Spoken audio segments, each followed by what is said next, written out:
As you may have seen by now, today the president asked the intelligence community to redouble their efforts to collect and analyze information that could bring us closer to a definitive conclusion and to a report back to him in 90 days.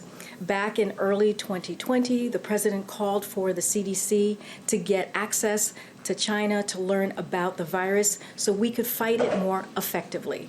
Getting to the bottom of the origin of this pandemic will help us understand how to prepare for the next pandemic and the next one. As we have done throughout our COVID response, we have been committed to a whole of government effort to ensure we're doing everything to both understand and end this pandemic and to prevent future pandemics. This is why the president is asking the U.S. intelligence community, in cooperation with other elements of our government, to redouble efforts to collect and analyze information that could bring the world closer to a definitive conclusion on the origin of the virus and deliver a report to him again in 90 days. So basically, whatever Trump was doing, they're rehashing it.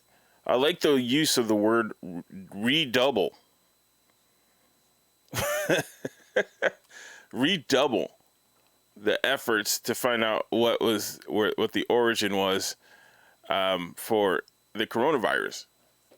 That they're, in case you haven't heard, and Facebook just did a reversal on this, and that becomes important. I'll explain that in a minute. In case you, what would happen with the whole China thing. Remember, everyone was getting upset last year when Trump was kept calling it the China virus. Just everyone would just get upset. They called him racist, and anyone that agreed with that or shared that on social media in any way, they decided to either scorn you. Social media decided to either fact check you, suspend you, or just get rid of you altogether get rid of your account altogether. So Facebook just they had a reversal. So all of those things that we weren't allowed to talk about then are okay now. And the true difference is now that Trump is not in office.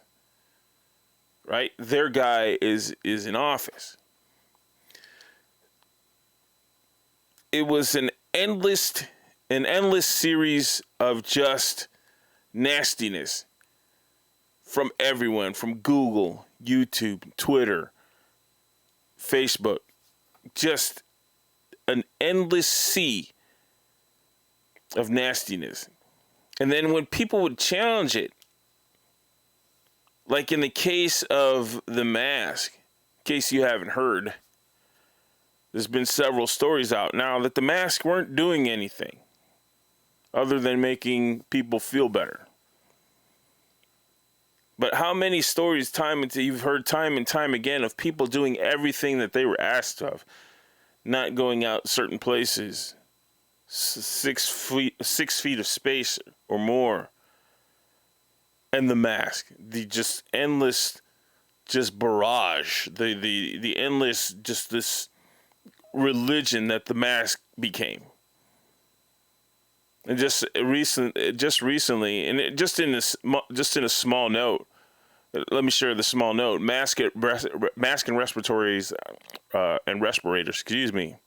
do not work. This is just a small note. It's like one of the first things you see now if you punch in, did mask work? Or mask did not work. If you go, in this case I used Microsoft Bing, which we have to remember that Microsoft was Bill Gates, and Bill Gates was all about, mask and coming up with vaccines, his own vaccine and all that stuff.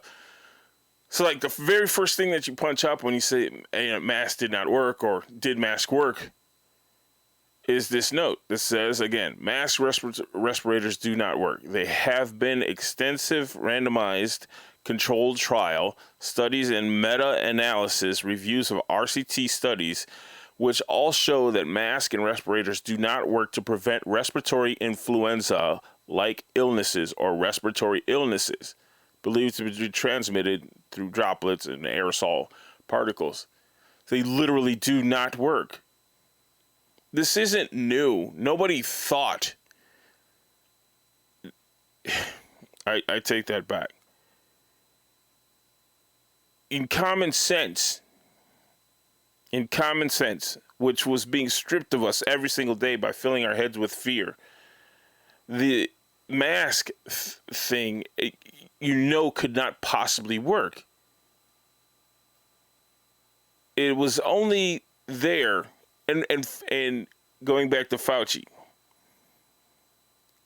back in February of 2020, Fauci literally told you. You saw it. We all saw the video. And they've turned him into this papal, this sort of Monsignor of health. You saw the video of Fauci actually saying that the masks weren't going to work. And as time went on, and Fauci found out that he didn't know much about this virus, he just went with what Chinese officials were telling him. So that's roughly, so in February, he's saying, hey, look, the masks aren't going to work. The reality is masks just aren't going to do the thing. They may make you feel better. Remember, he said, the line, it may catch a droplet or two. That was the Fauci line. That was as best as he could do as far as suggesting mask.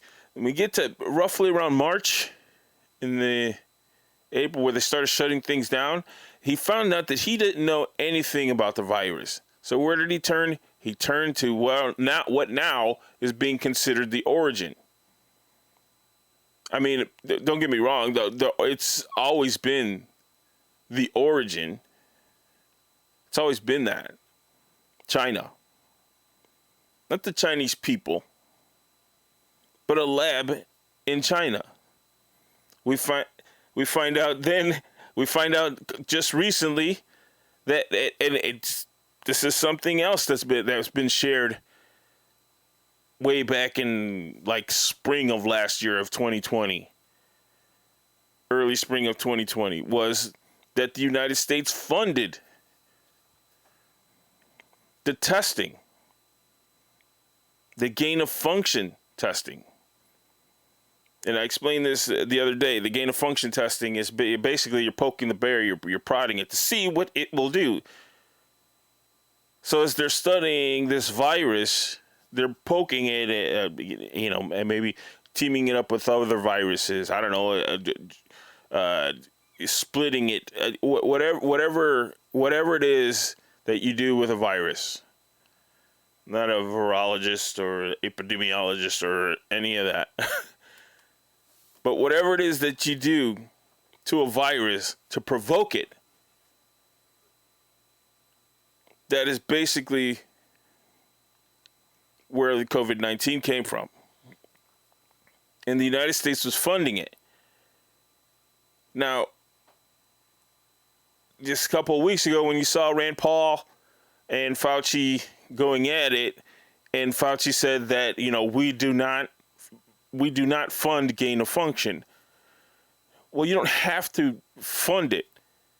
You just have to send that lab money, for staplers, reams of paper, glue, safety scissors,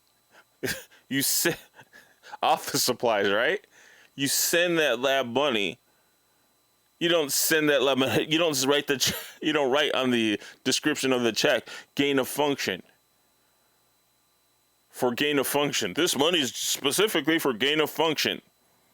But you do fund that lab, and you make your request. So technically, Fauci was not lying when he says we do not function, we do not fund gain of function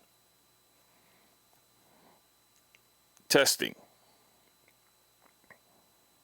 But now we know, and he just pretty much just recently came out and said that, we did send them money, and I'll put that on, that video on my Facebook, so you can see that our hand in creating this whole COVID-19 thing. So basically, what I'm getting at, and it's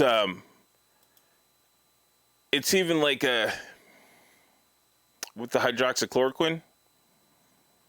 There was Dr. Zev Zelenko, who was using the hydroxychloroquine very early when this all started.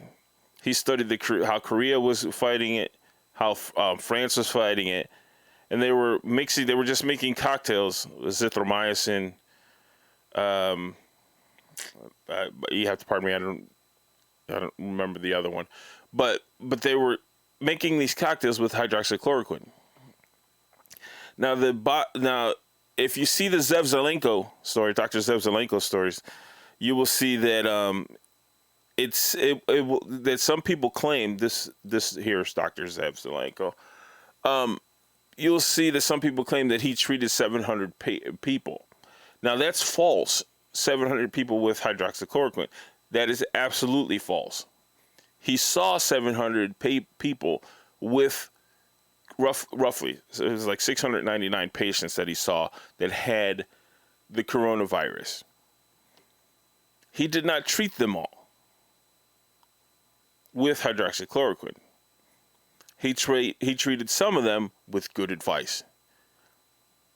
What I mean by that is that the young people that walked through the door that were diagnosed with the coronavirus, the COVID-19, the young people that he just sent them home. He sent them home and told them to take the normal things that you would take for a coronavirus. The normal, like I don't know, whatever aspirins that you take. Have some chicken soup, what have you. But he sent the young people home with good advice instead, and just be careful, try to avoid people, blah, blah, blah. This is way back when Fauci's talking about masks aren't working. All right? So even before that. So we're talking like around 2019 where Dr. Zelenko is fighting this virus. We were talking about this thing as early as August, just weird things happening in China. So Dr. Zelenko is going through this little trial on his own, and he's being very successful with the hydroxychloroquine cocktail.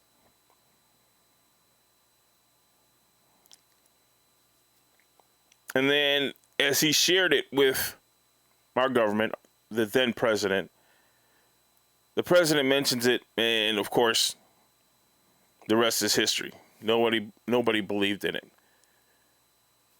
It takes us back to Chris Cuomo, who I do believe that he did have COVID-19. I don't doubt that. Because one of the things, and then his wife as well had it. I believe his son had it as well. But one of the things, they have their own blog. Chris Cuomo, his wife, have their blog. And they're all into crystals and, spiritual healing type things and rocks and all that stuff. And one of the things that, you can find it. You can certainly find it. One of the things that Chris Cuomo's wife did was actually soak herself in bleach. Bleach bath. It was like, I don't know, so many ounces of actual bleach that you put in your water. So that sounds familiar, right? Taking in bleach. A lot of tee-hee-hees and ha-ha-has when that came up. So she soaked herself in bleach. She wrote on their blog that she would take bleach baths.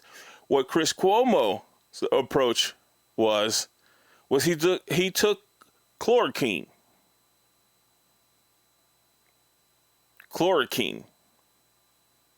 Hydroxychloroquine. Chloroquine is the natural form of hydroxychloroquine, which is actually banned in a lot of places. Chloroquine is actually banned in a lot of places because the cleaner form is hydroxychloroquine. So it's kind of, my assumption is sort of watered down version. But since they're all into this whole natural stuff, Chris Cuomo took chloroquine.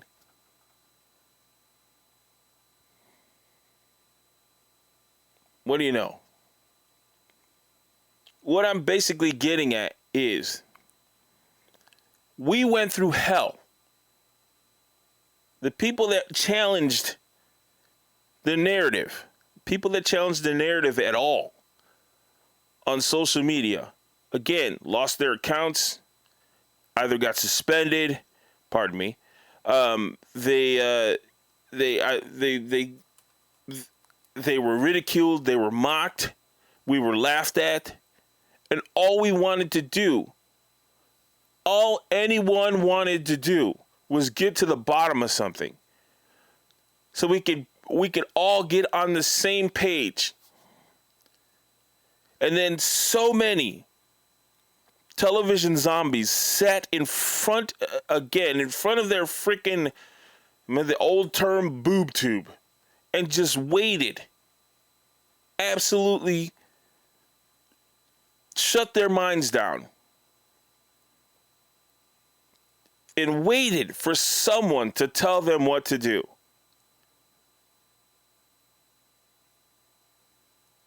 Meanwhile, the fear's being sold, the lies are being told,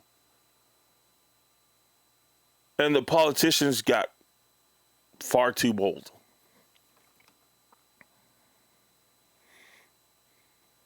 We believed the lies. Remember the healthcare workers, the supposed healthcare workers that were protesting against people. They would stand out in the middle of the streets with their arms folded, holding up traffic.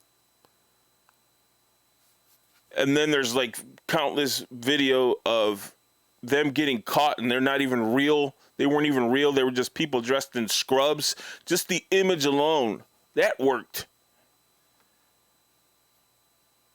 Instead of getting to all of us trying to come together and taking every avenue seriously, too many of us waited around for the television to tell us what to do.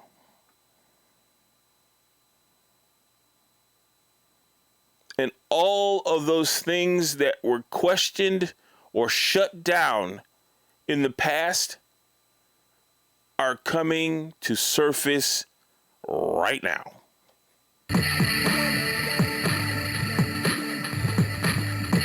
All of those things that they said were uncredible or lies or unproven are all of a sudden either feasible or true. That's a shame. That's a shame because some of us really wanted to get to the bottom of things very early in this. And now we're finding out that shutting down was a bad idea. That India and Finland, even to this day, are using hydroxychloroquine cocktails.